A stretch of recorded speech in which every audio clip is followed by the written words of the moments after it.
গাহৰিৰ কাৰণে কচু কাটবা আহিছোঁ মাৰ লগত আৰু জংঘলে জংঘলে আহিছোঁ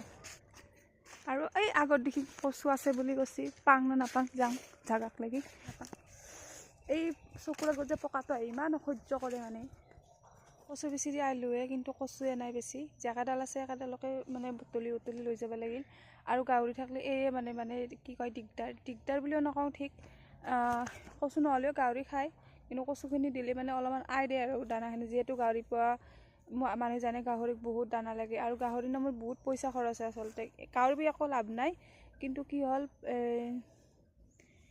যিকেইটা পইচা খোৱা যায় সেইকেইটা পইচা জমা থোৱাৰ দৰে হয় সেনেকৈ আৰু সেইকেইটা পইচা একে থবাই পা যায় সেনেকুৱাই মানে জমা থৈছোঁ আৰু সেনেকুৱা ধৰণৰ কেতিয়াবা যদি বেমাৰ লাগে কিবা এটা হয় তেতিয়াহ'লে সেইকেইটা পইচা মানে পানী পেলাৰ দৰে হয় আৰু দেউতা কামক গেছি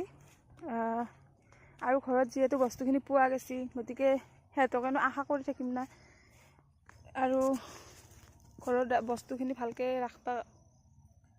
ৰাখবা লাগে সেইটো আমাৰ দায়িত্ব সিহঁতে বেলেগক গেছি সিহঁতে গৃহস্থীখন চলি আছে আমি ঘৰত থকা বস্তুকেইটা চাই চিন্তি ৰাখবা লাগে সেইটো আমাৰ কৰ্তব্য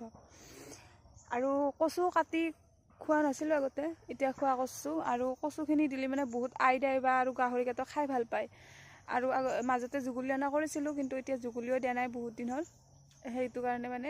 মানে কি হয় কচু কটা কচু সেইকাৰণে ভাইটি ঘৰত থাকিলে ভাইটিও আনে দেউতাই থাকিলে দেউতা আনে আৰু সিহঁতে নহ'লে মায়ে মই আহোঁ আৰু ওচৰতে বেছি ডাঙৰ নহয় সৰু সৰু কচু বহুত দিন ঢেকীয়া দেখাই নাছিলোঁ বা ঢেকীয়া নহয় হৈছে আৰু এতিয়া মই ঢেকীয়া দেখিলোঁ আমি যোনফালে মানে গৰু দৰখ দিব যাওঁ বাৰিষা দিনত সেইফালে বহুত ঢেকীয়া থাকে তাতে মই মানে গৰু দৰখ দিবা বেলেগে যায় ভাইটি বা দেউতাই যায় মই আনবা যাওঁ বহুত দূৰ হ'লে মই আনবা যাওঁ মাইক নাখাদাং আৰু মই আনবা যাওঁ গেলি মানে ডেইলি মানে একমুঠা ঢেকীয়া ধুনীয়া ঢেকীয়া পুৰা মানে কুজে ঢেকীয়া ওলা খাবৰ কাৰণে ভাল পাওঁ আৰু মই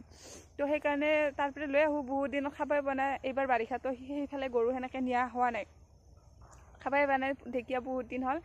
আৰু ওচৰতে পাই যিহেতু বস্তুখিনি সেইকাৰণে আৰু কিনি আনা মাথাও মাৰা নাযায় আৰু এতিয়া মই দেখিলোঁ ইয়াতে বিৰাট ধুনীয়া ঢেকীয়া এইফালে মায়ে কেইটা ছিঙিলা তাৰপিছত মই কেইটামান ছিঙি লওঁ একমুঠা কৰি লৈ যাওঁ ঘৰত খাবৰ কাৰণে এক গুলিত দুই চিকাৰ বুলি যে কয় এনেকুৱা আছে কথাটো এইফালে কচুও মানে নিবা আহিছোঁ আৰু একফালে ঢেকীয়াও মানে গাহৰিৰো খাদ্য হ'ব মানুহৰো খাদ্য হ'ব